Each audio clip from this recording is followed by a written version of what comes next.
All right, get ready to dive deep into the world of intercultural communication. Specifically. Specifically, how to really nail that job interview for an intercultural communication consultant. Oh, Interviews can be a little bit nerve-wracking, oh yeah. but we're here to help equip you with the knowledge and the confidence to shine. That sounds good. We've got a whole stack of resources here, from career guides to sample questions.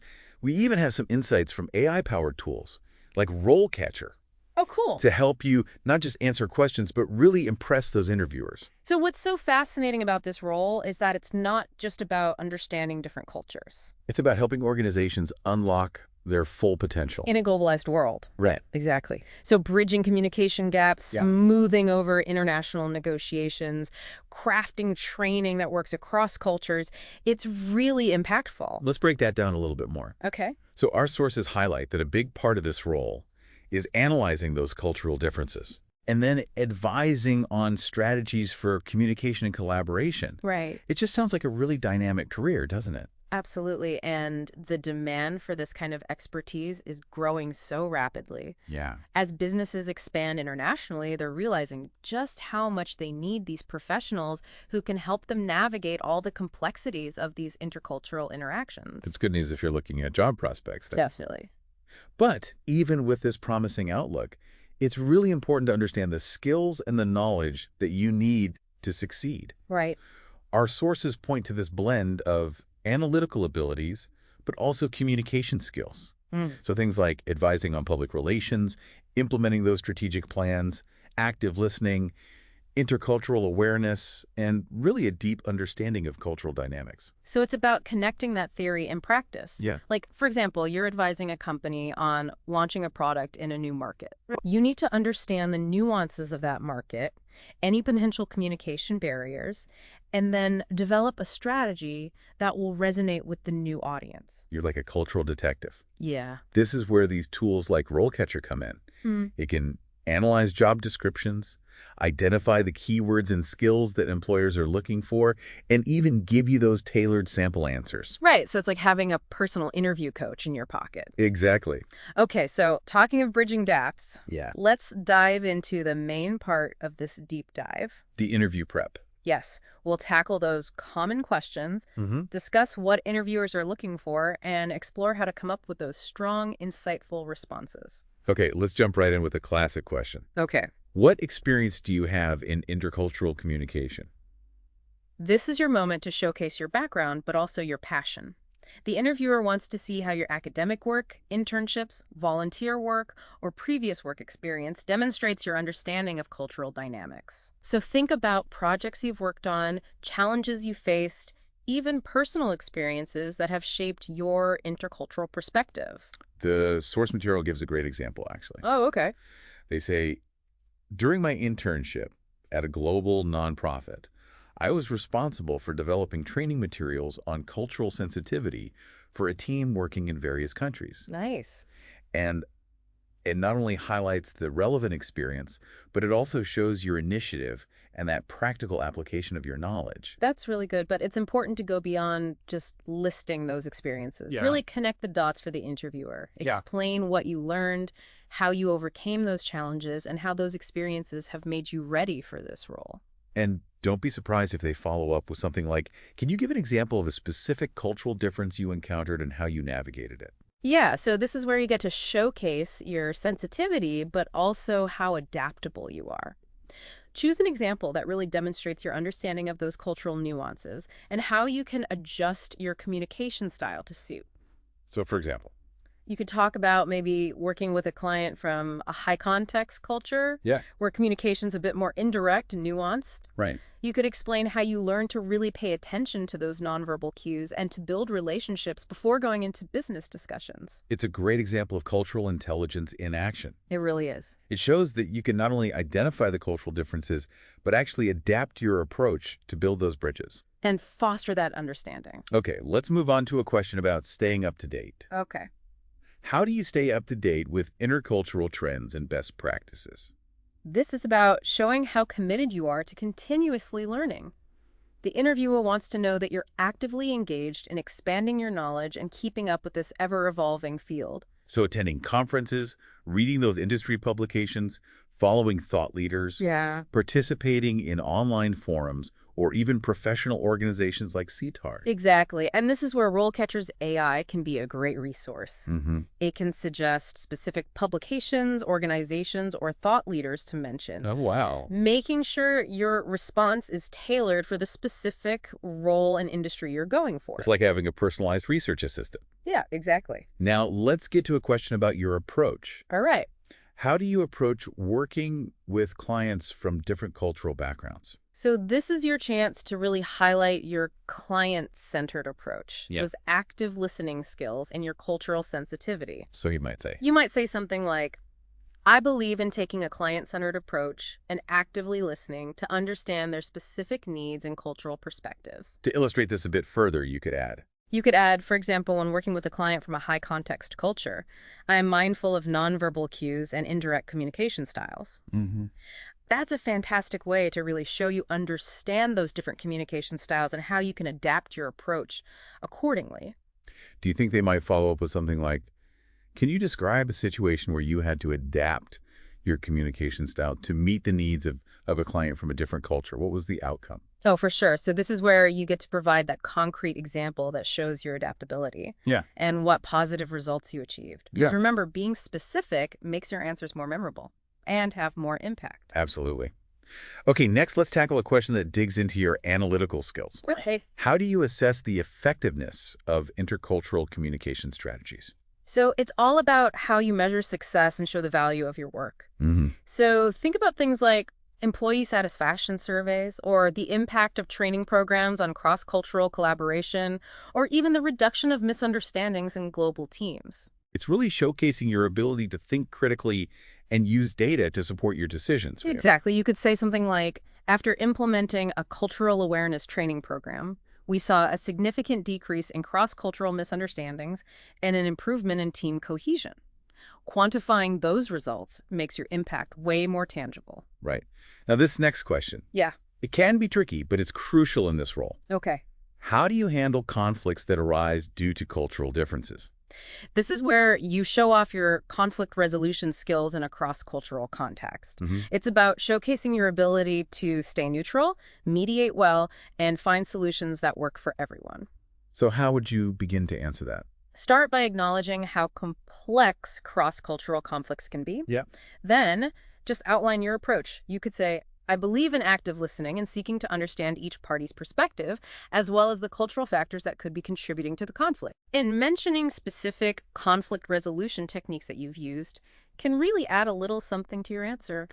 Well, I often use mediation techniques, focusing on common ground and facilitating that respectful dialogue to reach a solution that works for everyone. Do you think there would be a follow-up question? Oh, I think they might ask, can you describe a specific conflict that you mediated and what steps you took to resolve it? Right. That gives you the chance to give a real-world example. Okay, let's move on to a question that explores your training expertise. All right. How do you approach training individuals and teams in intercultural communication? This is where you show off your experience in designing and delivering engaging training programs. That are effective. Yes, exactly. So you could highlight your approach to needs assessments, curriculum development, and maybe even some of your interactive training methods, for instance. You could say, I design training programs that are specifically tailored to the audience's needs. I use a blend of interactive exercises, case studies, and real-world examples to make the learning more engaging and relevant. And don't forget to mention how you assess the effectiveness of your training programs. Yes, that shows your focus on results and that you're always looking for ways to improve. Now, let's look at a topic that's becoming increasingly important. Okay. How do you incorporate diversity and inclusion into intercultural communication strategies? This is about showing how committed you are to creating environments that are inclusive. Where everyone feels respected and valued. Yeah, you could highlight your understanding of how culture, diversity, and inclusion all overlap, emphasizing that your communication strategy should be inclusive of everybody. Regardless of background. Yeah, you could add something like, I incorporate universal design principles and make sure that materials are accessible to everyone. It would really show that you are dedicated to inclusive practices. Absolutely. And do you think they would follow up with anything? Oh, they might follow up with something like, can you give an example of how you've incorporated diversity and inclusion into a specific communication strategy or a training program? Yeah? And this is a great opportunity to show your commitment to these principles. Okay, let's tackle a question that's often top of mind for organizations. Okay.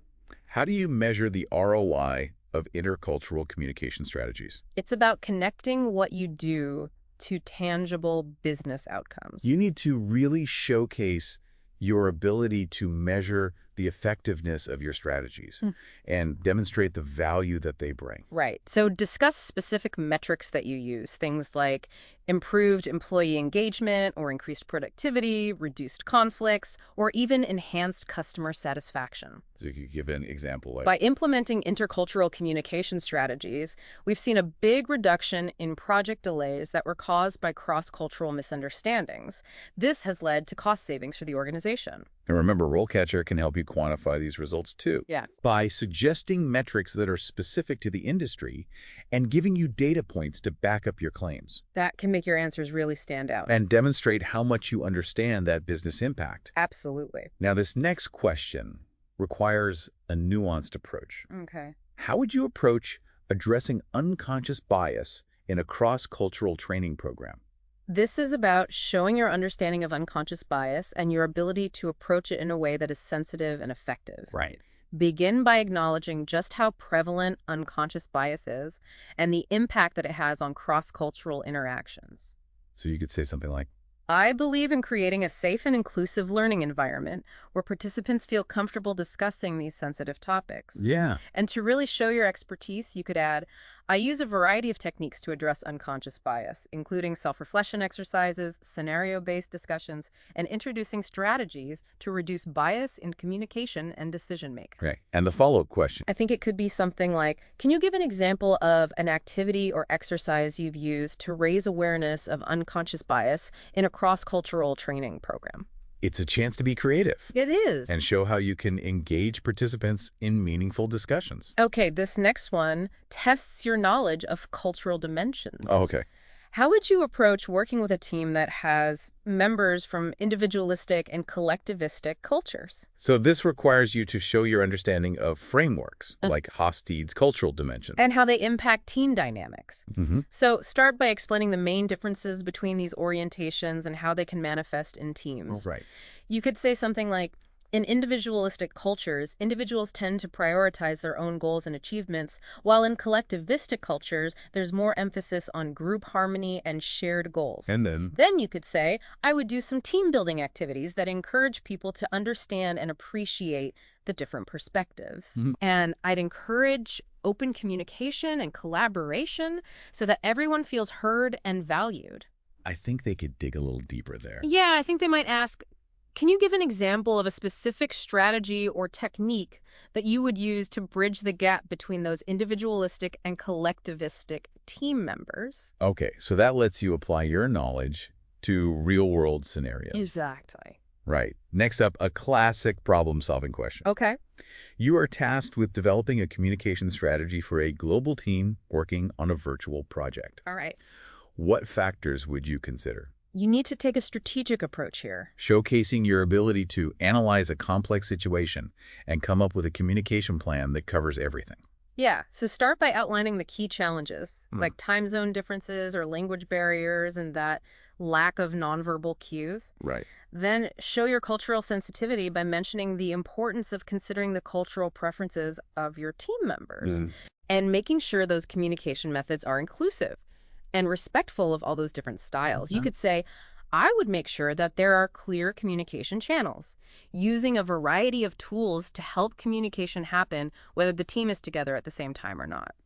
And I'd also be very mindful of the cultural preferences of my team members. Do you think there'll be a follow-up question? I think they might say something like, can you give an example of a specific communication tool or platform that you would use for this global team and why? So it's a chance to show off your knowledge. Yeah, about those communication technologies. Yeah. And how good they are for cross-cultural collaboration. Now let's move on to a question that assesses your ethical awareness. Okay. How would you ensure that your communication practices are ethical and culturally sensitive, This one is all about showing that you are committed to ethical communication.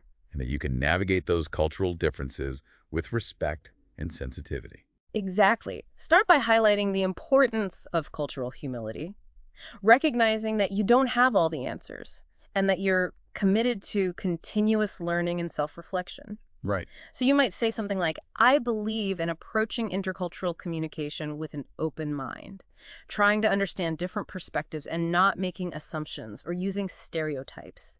And you can reinforce your ethical stance by adding, I always use inclusive language, respect cultural boundaries, and avoid anything that could be offensive or disrespectful. Do you think a follow-up question there would be? Maybe something like, can you give me an example of a situation where you had to navigate a potential ethical dilemma in cross-cultural communication? How did you approach it? So it's a chance to share a real experience Yeah. that shows your ethical decision-making skills and how you can handle these sensitive situations professionally. Okay, let's have a look at how technology has an impact. Okay. How has technology impacted the field of intercultural communication, both positively and negatively? So this question wants you to show that you know how technology is both helping and complicating cross-cultural interactions, So acknowledge those positive impacts of technology. breaking down geographical barriers. Yeah, and giving people access to information and communication tools Yeah, that can connect people from different cultures. but then we need to balance that, right? Yeah, you need to address those downsides, Like misinterpretations because we don't have those nonverbal cues. or the perpetuation of stereotypes online. Exactly. So you could say something like, technology has made it so much easier to communicate with people from all over the world. It's fostered this cross-cultural understanding and collaboration, but it's so important to be mindful of the potential challenges, like misinterpretations, because we don't have those nonverbal cues, or the perpetuation of stereotypes through online platforms. So acknowledging both sides. Yeah. Okay, what about the follow-up question? I think it would be something along the lines of, can you give an example of a specific technology or platform that you think has had a big impact on intercultural communication, and why? So you can share your insights on how the landscape of intercultural communication is changing. And how technology is playing a role in that. Okay, now let's get a bit personal. Right. How have your own intercultural experiences shaped how you approach this work? This one is inviting you to share your personal journey. And connect your experiences to your passion for this job. Yeah, so discuss some experiences that have broadened your understanding of different cultures Yeah. and maybe challenge some of your assumptions. Or inspired you to pursue a career in intercultural communication. Yeah, sharing something like, during my study abroad experience in country, I was immersed in a totally different culture. This taught me the importance of empathy, active listening, and adapting my communication style. It really personalizes your response It does. and shows that genuine interest that you have. Do you think the follow-up question there would be? They might say, what's the most valuable lesson that you've learned from those experiences? So it's your chance to share a key takeaway that has shaped your whole approach to this work. Right. Okay, next we're looking at handling some resistance. Okay. How would you approach working with a client who is resistant to incorporating intercultural communication strategies? You have to be diplomatic here. And persuasive. Showing your ability to build those relationships and influence others, even when it's a bit challenging. So where would you start? Start by acknowledging the client's perspective. And understanding why they're resistant. Yeah, you could say something like, I'd start by listening to the client's concerns and trying to understand their perspective and the reasons why they're not keen on these intercultural communication strategies. And then you could present a business case. Exactly, really clearly. Yeah. Using data and some examples to show how these strategies can lead to better teamwork, productivity, and customer satisfaction. And a possible follow-up question. I think they might say, can you share a time when you successfully convinced someone to adopt a new approach or strategy? So it lets you show off your influencing skills. And that you can make positive change happen. All right, now we have a company going global. Okay. How would you advise a company expanding into a new international market on navigating cultural differences? So this one needs a strategic and culturally sensitive approach. Really showing that you understand how complex global business is. And the importance of being aware of different cultures. So you could say something like, I'd emphasize the importance of doing that cultural research first, to really understand the values, customs, and communication styles of the people in that new market. to get that deeper understanding. Yeah, you could say, I'd advise the company to do in-depth research. This could include talking to local experts and cultural awareness training for the employees. And then? To show you understand business, you could add, I'd also recommend adapting the marketing materials and any communication strategies so that they resonate with the new market. Do you think they'd follow up with a question about a specific country? Oh, they might say, can you give an example of a specific cultural consideration that a company expanding into country should be aware of? So you can show off your knowledge of specific cultural nuances. And how they could impact business. Okay, so this next one is about keeping your cool under pressure. Right, lay it on me. You're facilitating a cross-cultural training session, and a participant makes a remark that is offensive and culturally insensitive. Oh, wow. How would you respond? This needs a delicate touch, but you need to be professional. And you've got to demonstrate how you can manage a difficult situation. With a bit of grace and sensitivity. So how would you respond? Well, I'd start by acknowledging how important it is to create a learning environment that's safe and inclusive. Where everyone feels respected. Yeah, you could say something like, I would address the remarks straight away. I'd emphasize that language like that is not tolerated in this training. And what would you do next? I'd then facilitate a respectful dialogue. Trying to understand their perspective. Yeah, but also explaining how what they said impacts others. Do you think they would follow up with anything there? I think they might ask how you would ensure the participant really gets the importance of cultural sensitivity. And avoids making the same mistake again. Exactly. All right, now we're moving on to nonverbal communication. Okay. How would you advise someone on interpreting nonverbal cues in a cross-cultural setting? This is all about those potential misunderstandings. Yeah. Emphasize that nonverbal cues can vary so much between cultures. And that you should never assume anything based just on that. Right, you could say. I would advise them to watch out for those misinterpretations. Yeah. And to never assume things just because of nonverbal cues. So practical advice. Yeah, I'd add, I would recommend that they research the nonverbal communication norms of that specific culture and really pay attention to the context. And a follow-up question. I think they'll ask, can you give me an example of a nonverbal cue that could be interpreted differently across cultures? So you can show that you know those nuances. And how they could lead to misinterpretations. Okay, let's look at working with a client who doesn't speak your language very well. Okay. How would you approach working with a client who does not speak your language fluently?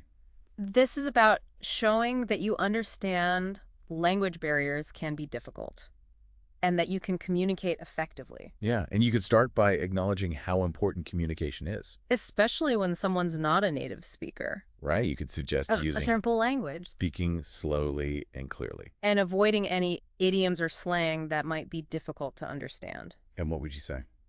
I would say I would make sure I'm using simple language and speaking slowly and clearly, and avoiding any idioms or slang that might be hard to understand.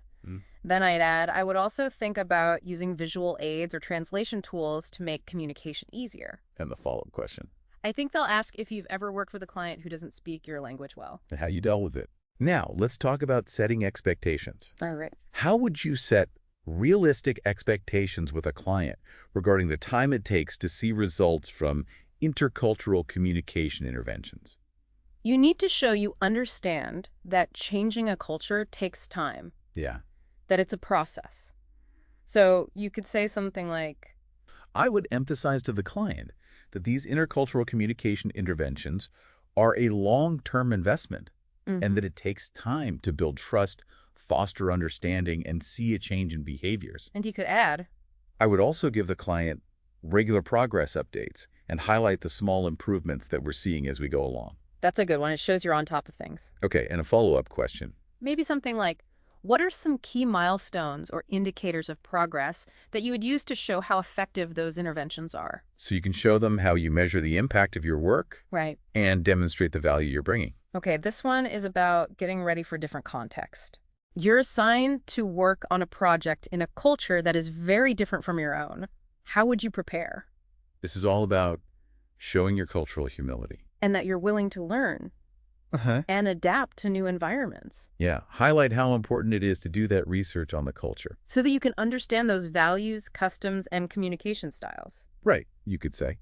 I would start by immersing myself in the culture, reading books and articles and online resources, just to get a deeper understanding of those cultural norms and values. And to be proactive, you could say.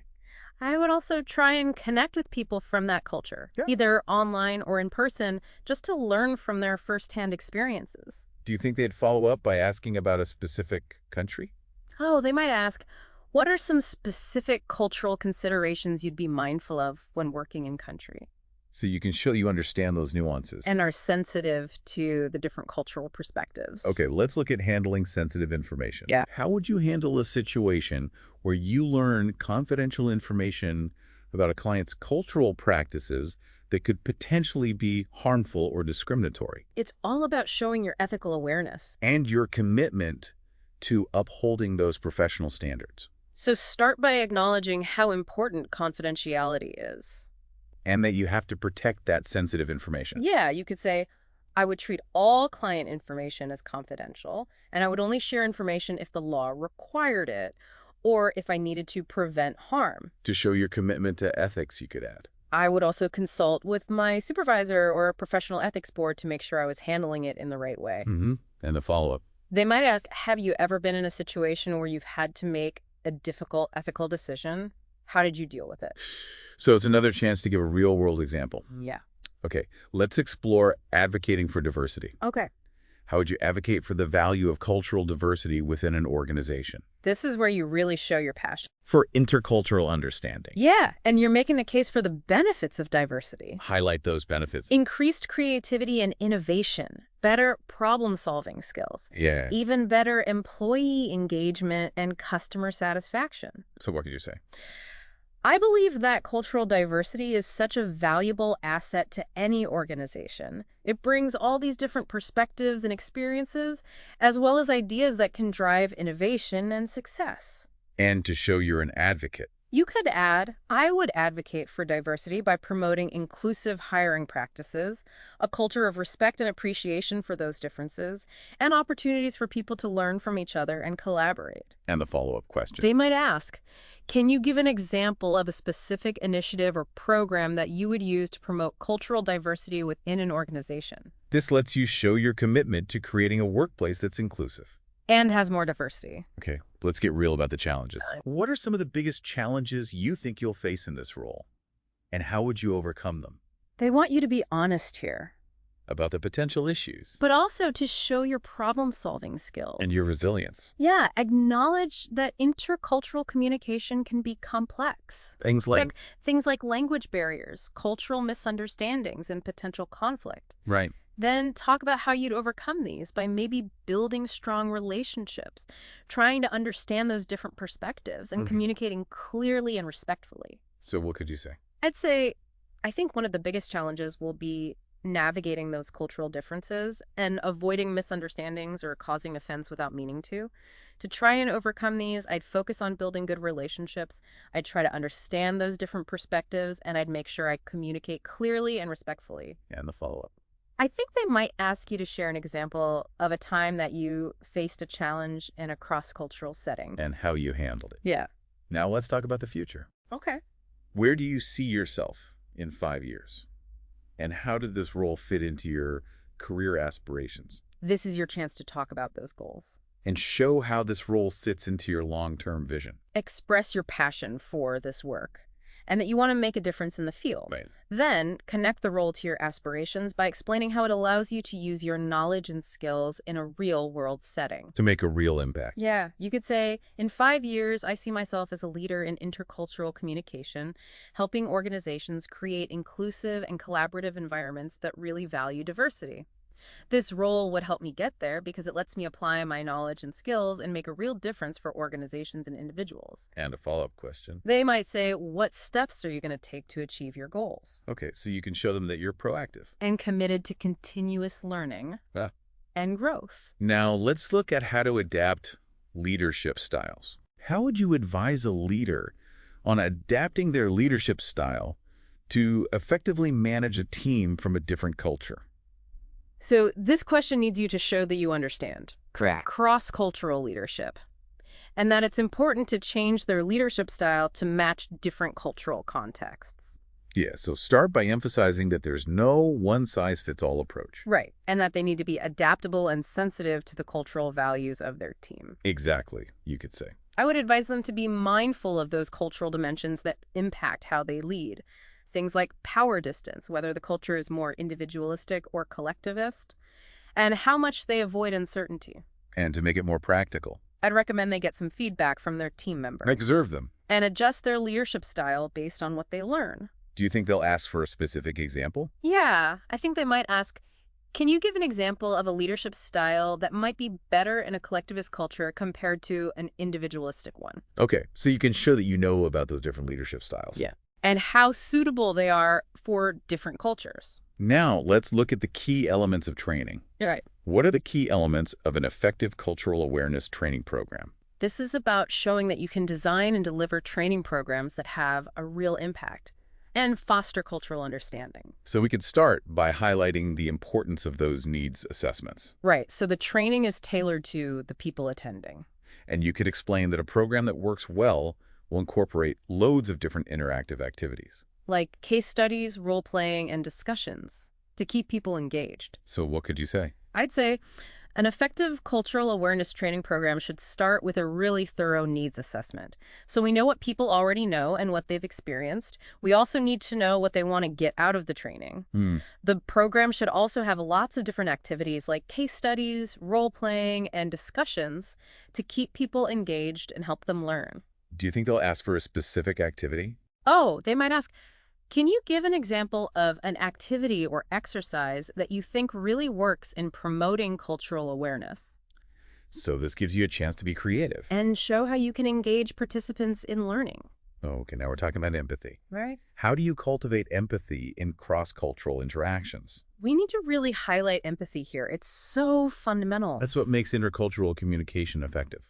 Exactly. So you could start by defining empathy as that ability to really understand and share how someone else feels, even if their views or experiences are different from yours.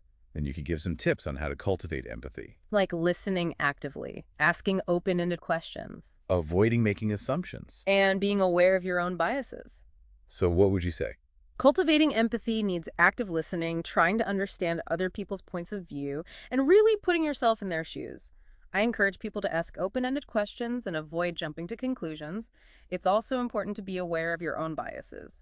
And the follow-up question. They might ask you to share an example of when you've had to practice empathy. In a cross-cultural situation. So it's a good time to share a personal experience. One that shows how important empathy is. For building relationships and fostering that understanding. Right, now we're moving on to giving feedback. Okay.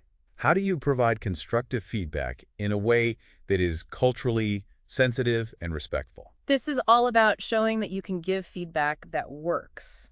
And that's also culturally appropriate. So, emphasize how important it is to frame feedback as a way to learn. Right. And you need to focus on the actual behaviors rather than talking about their culture in general.